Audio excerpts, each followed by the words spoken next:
Hello everyone, welcome to IFS. कैसे हो दोस्तों? आप सभी लोगों को पता है कि सीएसआर नेट का रिजल्ट आ चुका है और ऐसे ही मैं आपको बहुत सारे ऐसे स्टूडेंट से मिलवा रहा हूँ। चलो आज मिलते हैं आज एक ऐसे शख्स से जिन्होंने अपनी जो ग्रेजुएशन, अपना जो पोस्ट ग्रेजुएशन और अपनी जो डिग्री, फाइनली सारी चीज़ें इनसे जानते हैं आखिरकार इन्होंने इस एग्ज़ाम के लिए क्या किया है और इस एग्ज़ाम ने इनको फाइनली क्या दिया है। मिलते हैं नरेंद्र से। नरेंद्र जी, वेलकम आपका हमारे इस चैनल के ऊपर।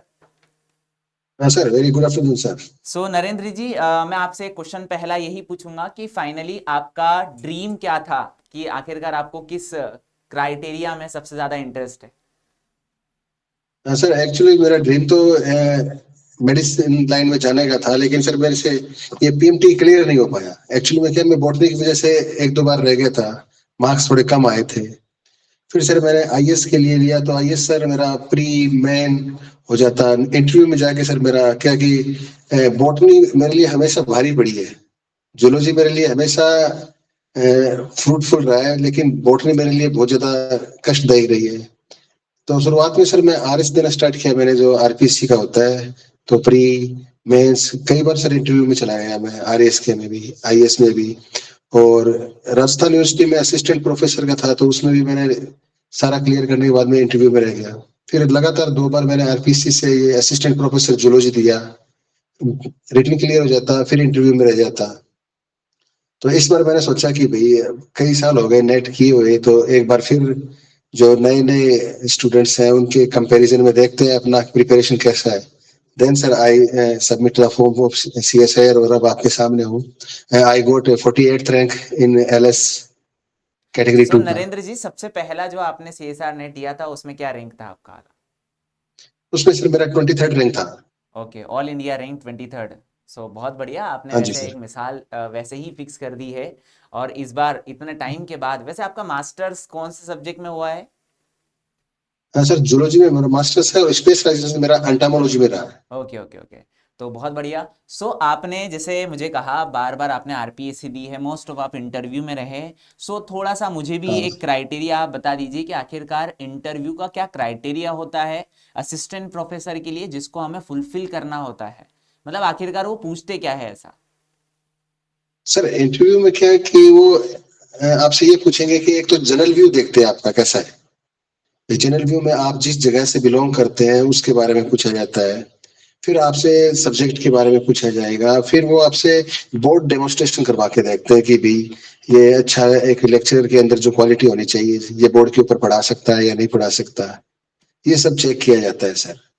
अच्छा, फिर एक ये असिस्टेंट प्रोफेसर बनने के लिए आखिरकार क्या क्या मेजरली क्राइटेरिया लगता है, जिससे कि जैसे आप आरपीएससी के लिए कर रहे हो, तो मोस्ट ऑफ अगर कोई ऐसा स्टूडेंट है जिसका माइक्रोबायोलॉजी हो, जिसका बायोटेक हो, तो क्या उसको प्रायोरिटी मिलती है या उनको किसी और सब्जेक्ट से देना पड़ेगा? नहीं सर, उनको तो माइक्रोबायोलॉजी से ही देना पड़ेगा, उनको जूलॉजी के अंदर फॉर्म भरने की इजाजत नहीं होती। अच्छा, नहीं मतलब ऐसा है कि एमपीपीएससी जो एक एग्ज़ाम है हमारे एमपी के अंदर, तो अगर हाँ। हमें जैसे माइक्रो से असिस्टेंट प्रोफेसर बनना है तो हमें गवर्नमेंट का बॉटनी का एग्ज़ाम क्वालिफाई करना पड़ेगा। अगर कोई बायोटेक का है तो उसको जूलॉजी का एग्ज़ाम क्वालिफाई करना पड़ेगा, बिकॉज माइक्रो और बायोटेक को एज अ प्राइवेट सब्जेक्ट में रखा जाता है। इसलिए मैंने आपसे ये क्वेश्चन किया। नहीं सर, राजस्थान में ऐसा कोई सुविधा उपलब्ध नहीं है, क्योंकि अभी स्कूल लेक्चरर के अंदर भी यही था कि यदि आपने बॉटनी जूलॉजी किया तो अब तो आप फॉर्म फिलअप करें, अदरवाइज ना करें। बिल्कुल। इस बार फिर आपने जूलॉजी से तो किया ही है, हाँ सर, जूलॉजी से। और इस बार क्या एफर्ट्स लगाने की तैयारी फिर? अब मतलब इस बार तो मुझे टोटली आपको जैसे देखकर लग रहा है कि इस बार का तो इंटरव्यू ऑब्वियसली निकलेगा ही निकलेगा। इस बार आप एग्जाम के लिए भी क्या प्रिपेयर करें, बिकॉज बहुत सारे ऐसे स्टूडेंट हो गए जिनका नेट जेआरएफ तो हो चुका है, बट वो आरपीएससी के लिए अगर तैयारी कर रहे हैं, तो आप उनको क्या सजेस्ट करना चाहेंगे कि उनको किस तरीके से तैयारी करना है, कहाँ से तैयारी करना है, कौन सी बुक्स आपने प्रिफर करी है? सर तैयारी तो यह है कि इसके अंदर पेपर तीन होंगे sir, paper first second third. इस बार आरपीएससी ने एक नया सिस्टम लागू कर दिया कि पेपर थर्ड जिसका क्लियर हो जाएगा, क्वालिफाई हो जाएगा, उसी को सर पेपर फर्स्ट और सेकंड उसकी एग्जामिन की जाएगी। उसके अंदर उन्होंने 35% का क्राइटेरिया रखा है। और सर बता देता हूँ कि ये पेपर अब पहले की तरह नॉर्मल पेपर नहीं रहे। आज ही मेरा एग्जाम में ड्यूटी थी, तो मैंने देखा था सीनियर टीचर का एग्जाम था। ये जो जीके था सर, बहुत ही अपर लेवल का पूछा गया है सर। अगर व्यक्ति ने सीरियसली पढ़ाई नहीं की है तो सर वो इसके अंदर क्वालिफाई हो ही नहीं सकता। पिछली बार भी सर ऐसा ही हुआ था, बहुत सारी सीटें स्कूल लेक्चरर में और सीनियर टीचर के अंदर खाली रह गई थी क्योंकि उनका ये जीके वाला जो पेपर था वो क्वालिफाई नहीं हो पाया। तो इसलिए मैं एक तो ये कहना चाहूंगा कि ये सर जो जीके है ये राजस्थान जीके खासकर बहुत अच्छा तैयार होना चाहिए। और जूलॉजी तो भी जूलॉजी फर्स्ट सेकंड पेपर है, तो उसमें तो आप मानिए कि सभी की महारत हासिल होती है सर। चलो बहुत बढ़िया। वो तो और पढ़ चुके हैं। इंटरव्यू के लिए क्या सलाह दोगे आप हमारे सारे दर्शकों को कि अगर कभी उनका एग्जाम क्वालिफाई हो जाता है तो फाइनली उनको इंटरव्यू के लिए क्या करना चाहिए? सर मेरा तो ये मानना है कि मैक्सिमम मार्क्स आप रिटन एग्जाम में लेके हो, पहली चीज तो ये। दूसरी चीज ये होती है कि आप जहां से बिलोंग करते हो उसके बारे में आपके पास पूरा आइडिया होना चाहिए। जैसे मैं चूरू रहता हूँ तो चूरू के क्लाइमेट के बारे में मेरे को पता होना चाहिए, सोइल कैसी है, या जो लू जो आप मान सकते हो गर्म हवाएं चलती है उनके बारे में बताइए। कई एरिया ऐसे होते हैं जहाँ पर पानी नहीं आ पाता, क्या कारण रहा हो, फ्लोराइड इफेक्ट है, ये सारी चीजें। फिर जहाँ से आपने स्टडी की है उसके बारे में बताइए। फिर वो पूछते हैं कि आरपीएससी तक आने का, कई बार तो ऐसा सर मेरे से ये पूछ लिया गया था एक बार आरएएस के अंदर कि आपने ट्रेन से आए हो या बस से आए हो, तो ट्रेन से आए हो तो क्यों भी, तो मैंने कहा कि सर मेरी बस सूट नहीं करता, वोमिटिंग वगैरह होने लग जाती है, देन आई प्रेफर ट्रेन। तो उन्होंने ट्रेन का भी पूरा का पूरा रास्ता पूछ लिया था कि कौन कौन से जिले से होके आए हो आप, जिले से जहाँ से ट्रेन गुजरी उनके बारे में बताइए।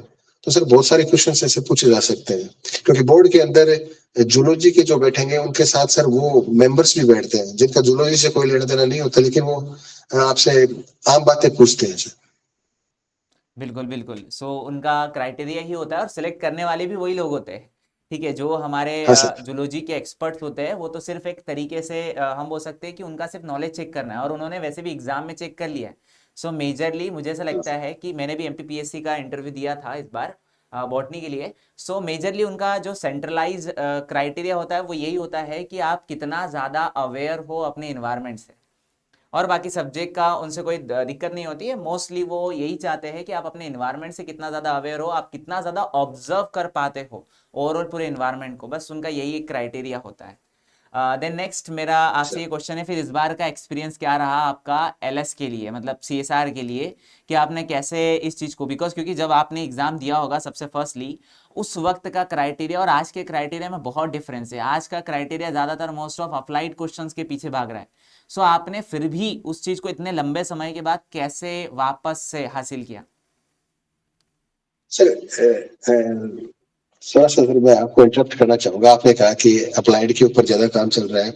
सर पहले जो एग्जाम होता था वो रिटन बेसिस पे होता था।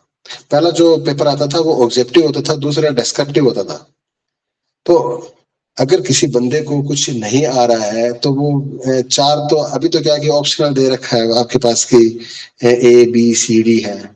उस वक्त ऐसा कुछ नहीं होता था, आपको ही अपने बेसिस के ऊपर लिखना होता था। तो मेरे हिसाब से लगता है कि उस टाइम का जो पेपर था वो आज की तुलना में ज्यादा डिफिकल्ट था।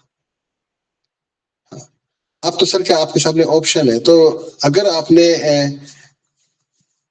अच्छी तरह क्वालिटी मेंटेन कर रखी है अपने मटेरियल की, तो सर मेरे हिसाब से ये इजीली आप क्वालिफाई कर सकते हैं। इतना ज्यादा मेरे को नहीं लग रहा कि टफ पड़ेगा क्या।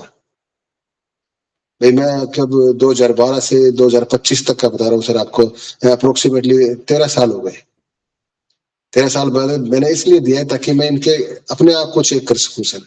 और मेरे को लगा कि हाँ ये, अगर मैं पेपर सी में थोड़ा बहुत और क्वेश्चन पढ़ लेता तो 48 की जगह शायद मैं टॉप 20 में भी आ सकता था।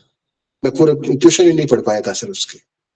चलो बहुत बढ़िया नरेंद्र जी, और thank you for your guidance, कि बहुत सारी गाइडेंस आपसे भी मुझे भी मिली है एंड देन हमारे सारे दर्शकों को भी मिलेंगी जिन्होंने आरपीएससी के लिए भी तैयारी करी है। ऑब्वियसली वो आपकी गाइडेंस ज़रूर लेंगे। और ये चीज़ तो आपने प्रूव कर ही दी है वैसे, जैसे कि आपने कहा वो बिल्कुल सही है कि जब आपने एग्ज़ाम दिया था उस टाइम पर रिटर्न फॉर्म होता था, और आज के टाइम में तो वो इस तरीके से हमारे लिए मेंस लिखना जैसा हो जाएगा कि हमें सिर्फ और सिर्फ चार ऑप्शन देखने की आदत है, मन से लिखना बहुत बड़ा क्राइटेरिया हो जाता है। अगर वही पैटर्न आज के टाइम पे लागू होता तो मोस्ट ऑफ बहुत सारे सिलेक्शन नहीं होते। सो आपने वो फेज हाँ देखा सर। है, और आपके लिए ये 13 साल बाद एग्जाम को देना ऑब्वियसली एक तरीके का एक एक्सपीरियंस ही रहा है। सो थैंक यू नरेंद्र जी आपका कि आपने हमारे सारे स्टूडेंट्स को गाइड किया। हाँ थैंक यू सर। ओके ठीक है, थैंक यू।